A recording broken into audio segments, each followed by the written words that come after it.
అనంతపురం పట్టణానికి విచ్చేసి ఉన్నాం. రేపటి రోజున ఈ శంకర మఠంలో శారదామ్మ వారి యొక్క మరియు శంకరాచార్యుల వారి యొక్క పంచలోహ మూర్తుల ప్రతిష్టాపన కుంభాభిషేకం రేపటి రోజున జరగబోతూ ఉన్నది. ఇవాల్టి రోజున అంటే రేపు కుంభాభిషేకం జరగబోతూ ఉన్నది. ఇవాల్టి రోజున అమ్మవారు ఇక్కడ జరిగినటువంటి ఈ అష్టావధానంలో మీ అందరి యొక్క ఆ వాక్కుల రూపంలో ఇవాల్టి రోజున అమ్మవారి యొక్క దివ్య సాన్నిధ్యం ఇక్కడికి వచ్చింది. రేపటి రోజున అమ్మవారి మూర్తిలో ఆ అమ్మవారి యొక్క జగన్మాత యొక్క చైతన్యం విశేషంగా ఆవాహనయ్యి అమ్మవారి దివ్య సాన్నిధ్యం ఇక్కడ విరాజమానం అవబోతూ ఉన్నది. ఇటువంటి ఒక కార్యక్రమం, అందులోనూ సంస్కృత భాష అనేది అన్ని భాషలకి తల్లి.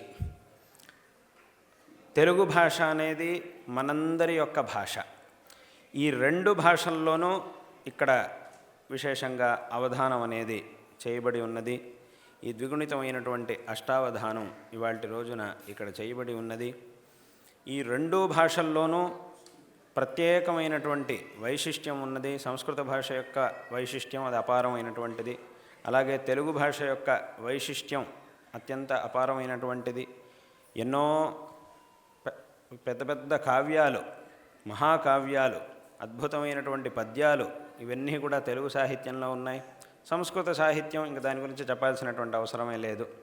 ఈ అన్ని భాషలకి తల్లి కాబట్టి సంస్కృత భాష యొక్క వైశిష్ట్యాన్ని ప్రత్యేకంగా చెప్పాల్సినటువంటి అవసరమే లేదు. అటువంటి ఒక విద్యారాధన అనేది ఇవాల్టి రోజున ఈ రెండు భాషల్లోనూ కూడా జరిగి ఉండటం ఇది అత్యంత సంతోషకరమైనటువంటి విషయం. దీంట్లో ఎంతోమంది విద్వాంసులు పృచ్ఛకులుగా వచ్చి ఉన్నారు. అలాగే యువ విద్వాంసుడైనటువంటి వాడు, మాకు అత్యంత ప్రీతిపాత్రుడైనటువంటి లలితాదిత్య ఈ అవధానాన్ని పూర్తి చేసి ఇవాళ రోజున మన ముందున్నాడు. ఇది అత్యంత సంతోషకరమైనటువంటి విషయం. ఇక్కడ ఈ భాషలో ఉండేటటువంటి వైశిష్ట్యం ఇప్పుడు చెప్పినట్టుగా సంస్కృత భాషలోనూ అలాగే ఆంధ్ర భాషలోనూ ఉన్నటువంటి ఆ కావ్యాల్లో మనిషి యొక్క ఆత్మోద్ధరణకి కావలసినటువంటి ఎన్నో విషయాల్ని ఉపదేశించి ఉన్నారు. ఎన్నో రకాలుగా ఉపదేశించి ఉన్నారు. అసలు ప్రతి ఒక్క మనిషికి కావలసినటువంటిది ఏమిటి అనంటే ఆత్మోద్ధరణ. ఆత్మోద్ధరణ వల్ల మన మనుష్య జన్మ అనేది సార్థకం అవుతుంది. ఈ మనుష్య జన్మ లభించినప్పుడు దీని యొక్క ఆత్మోద్ధరణ కోసం, దీని యొక్క సార్థకత కోసం మనం ప్రయత్నం చేయాలి. దానికి కావలసినటువంటి మార్గాలనే అనేక విధాలుగా మనకు ఉపదేశించడం కోసం, దానికి కావలసినటువంటి ఆ ఉపాయాన్ని అనేక విధాలుగా మనకు ఉపదేశించడం కోసం ఈ కావ్యాలు ఇత్యాదులన్నీ కూడా సాహిత్యంలో ఉపనిబద్ధమైనటువంటి ఈ కావ్యాలు ఇవన్నీ కూడా వచ్చి ఉన్నాయి. అసలు మన సనాతన ధర్మం మనకేం చెప్తోంది? సనాతన ధర్మం అంటున్నాం. ఇప్పుడు కాలంలో హిందూ ధర్మం అంటున్నాం. ఈ ధర్మం మనకు అసలు ఏం చెప్తోంది? ఏం చెప్పడానికి వచ్చింది? దీని యొక్క ఉద్దేశ్యం ఏమిటి? దీని యొక్క సారాంశం ఏమిటి అనేటటువంటి విషయాన్ని కనుక మనం తెలుసుకోవాలంటే ఇక్కడ చెప్పబడుతున్నటువంటి విషయాలు రెండు విషయాల్ని మాత్రమే మన ధర్మం చెప్తోంది. ఈ రెండు విషయాలనే విశదీకరించడం కోసం ఇన్ని రకములైనటువంటి గ్రంథాలు ఇవన్నీ కూడా వచ్చినాయి. ఎన్ని విషయాల్ని చెప్పినా కూడా అవన్నీ ఈ రెండిటిలో ఏదో ఒకదానికి సంబంధించిన విషయాలే అయి ఉంటాయి. ఏమిటి ఆ రెండు విషయాలు అనంటే, మొట్టమొదటిది దేవతారాధన, రెండవది పరోపకారం. ఈ రెండిటినే మన యొక్క సనాతన ధర్మం చెప్పేది. ఇక్కడ దేవతారాధన అని అనగానే మనకు వెంటనే వచ్చే ప్రశ్న ఏమిటి అంటే, ఆ భగవంతుడు అంటే ఎవరు? ఆయన యొక్క స్వరూపం ఏమిటి? ఆయన స్వభావం ఏమిటి? ఆయన మహిమ ఏమిటి? ఆయన భక్తులను ఎలా అనుగ్రహిస్తాడు? ఆయన ఆ యొక్క ఉపాసన ఎలా చెయ్యాలి? ఏం చేస్తే ఆయన అనుగ్రహాన్ని మనం పొందగలుగుతాం? ఇత్యాది ప్రశ్నలన్నీ కూడా మనకు వస్తాయి. ఇదివరకు ఎవరెవరు అలా భగవంతుడి యొక్క ఆరాధన చేసి ఉన్నారు, వాళ్ళు భగవద్ అనుగ్రహానికి ఎలా పాత్రులయ్యారు ఇత్యాది ప్రశ్నలన్నీ మన మనస్సులో ఉద్భవిస్తాయి. వీటన్నిటికీ సమాధానం చెప్పడం కోసం వేదములు, పురాణాలు, శాస్త్రాలు, ఆగమాలు ఇవన్నీ కూడా అత్యంత విస్తృతంగా ఇవన్నీ వచ్చి ఉన్నాయి. అదే రకంగా ఇంకోటి పరోపకారం. పరోపకారం అంటే సత్పురుషులుగా జీవించాలి అనేటటువంటిది రెండో విషయం. ఈ సత్పురుషులుగా జీవించాలి అని అంటే అసలు సత్పురుషులు అంటే ఎవరు, వాళ్ళ స్వభావం ఎలా ఉంటుంది, వాళ్ళ చరిత్రలు ఎలా ఉంటాయి, ఆయా సందర్భాల్లో జీవితంలో అనేక విధమైనటువంటి సందర్భాలు ఎదురైనప్పుడు అప్పుడు వాళ్ళ యొక్క ప్రవర్తన ఎలా ఉంటుంది, ఆ సందర్భాలను వాళ్ళు ఎలా ఎదురిచ్చేవారు ఇత్యాది విషయాలన్నీ కూడా మనకి తెలుసుకోవాల్సినటువంటి అవసరం ఉంది ఈ విషయాల్ని. అదే రకంగా సత్పురుషులు ఎవరు, వాళ్ళ జీవితం ఎలా ఉంటుంది అనే దాన్ని తెలుసుకోవాలంటే దుష్టులు ఎవరు, వాళ్ళ జీవితం ఎలా ఉంటుంది అది కూడా తెలుసుకోవాలి. దాన్ని కూడా మనం తెలుసుకోవాల్సిందే. కాబట్టి దాన్ని ఈ రెండు విషయాల్ని చెప్పడం కోసం మళ్ళీ అనేక పురాణాలు ఇత్యాదుల్లో మహాపురుషులందరి యొక్క ఉపాఖ్యానాలు చరిత్రలు అవన్నీ కూడా ప్రతిపాదించబడి ఉన్నాయి.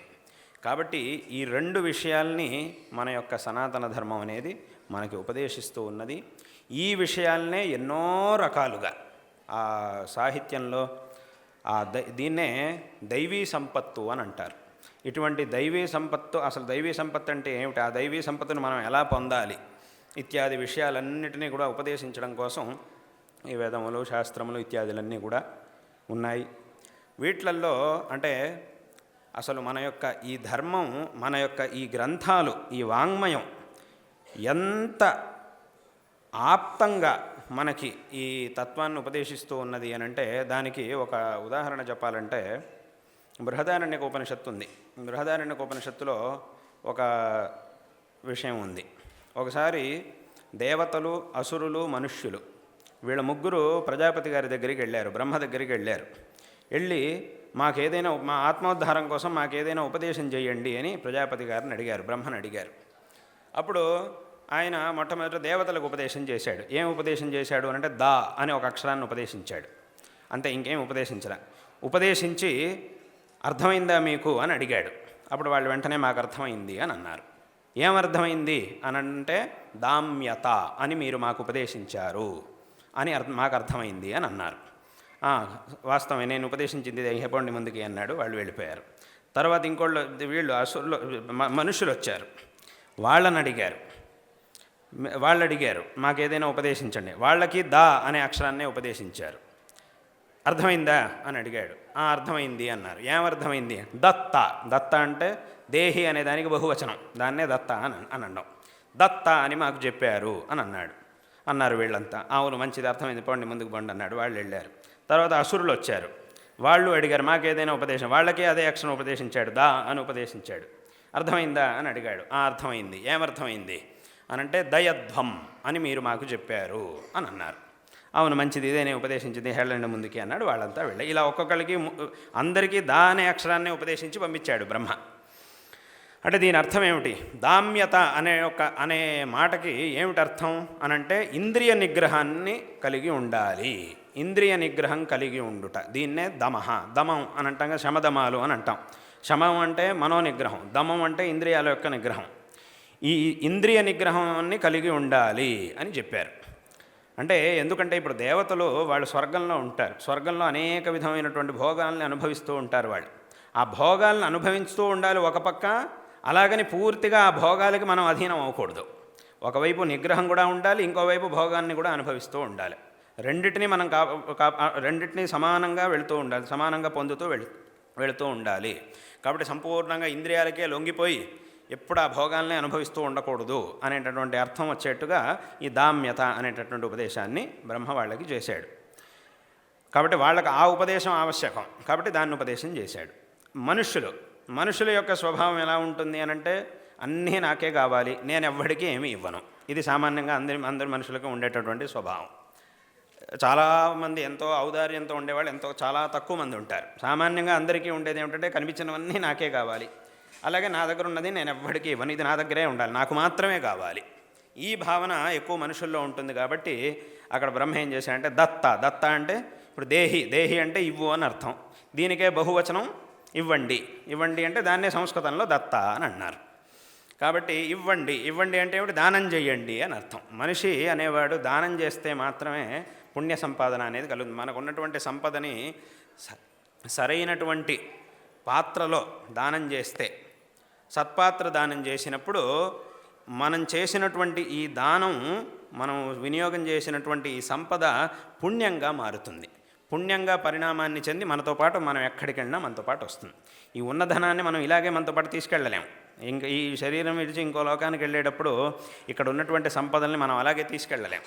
కాబట్టి అప్పుడు మనతో పాటు, కానీ మనం దాన్ని మనతో పాటు తీసుకెళ్ళాలి అంటే దానికి శాస్త్రం చెప్పినటువంటి ఉపాయం ఇది ఏమిటంటే సద్వినియోగం చేయడం. మరి సద్వినియోగం చేస్తే దీన్ని ఎలా తీసుకెళ్తాము అని అంటే, సద్వినియోగం చేసినప్పుడు మనం చేసినటువంటి ఆ వస్తువు పుణ్యంగా పరిణామాన్ని చెందుతుంది. ఇప్పుడు ఎలాగైతే మనిషి ఇక్కడి నుంచి భారతదేశం నుంచి ఇక్కడ రూపాయలను అక్కడికి ఇంకో విదేశానికి తీసుకెళ్ళి అక్కడ డబ్బుగా మార్చుకుంటే మాత్రమే దాన్ని అక్కడ ఉపయోగించడానికి వీలవుతుంది. అంతే తప్ప దీన్ని ఇలాగే తీసుకెళ్ళి అక్కడ ఉపయోగిస్తామంటే అది వీలు కాదు. అథవా విదేశాల నుంచి అక్కడి ధనాన్ని ఇక్కడికి తీసుకొచ్చినప్పుడు ఇక్కడ వ్యవహారంలో ఎలా ఉందో దాని రకంగా మార్చుకోవాలి.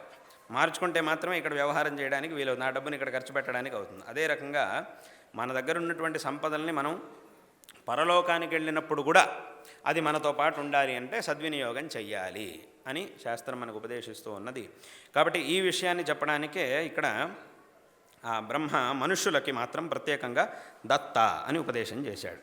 అదే రకంగా రాక్షసులు, వాళ్ళకేం ఉపదేశం చేశాడు? రాక్షసులు అంటే ఎవరు? వాళ్ళకేమీ దయాగుణం అనేది ఉండదు, అందరినీ హింసిస్తూ ఉంటారు.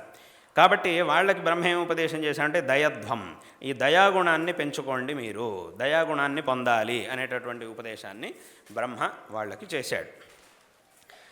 ఈ విషయాన్ని చెప్పి తర్వాత అక్కడ వేదం శృతి ఏం చెప్తోంది అనంటే, ఈ 3 సార్లు ఒక్కొక్కరికి దా దా దా అని ఉపదేశం చేశాడు. 3 సార్లు ఆ దా అనేటటువంటి అక్షరాన్ని ఉపదేశం చేశాడు బ్రహ్మ. ఈ దా అనేటటువంటి అక్షరాన్ని వాళ్లకు ఉపదేశం చేశాడు బ్రహ్మ.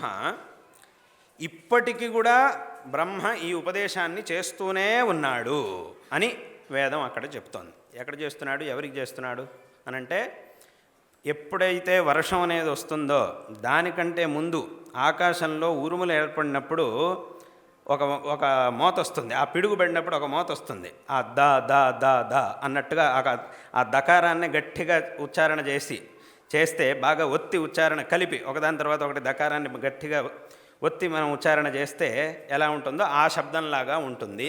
కాబట్టి ఆ శబ్దం యొక్క రూపంలో బ్రహ్మ ఇప్పటికి కూడా ఈ సమస్త జగత్తుకి ప్రతిసారి వర్షాకాలం వచ్చినప్పుడల్లా, వర్షాలు పడినప్పుడల్లా బ్రహ్మ ఉపదేశిస్తూనే ఉన్నాడు అని వేదం ఇక్కడ చెబుతూ ఉన్నది.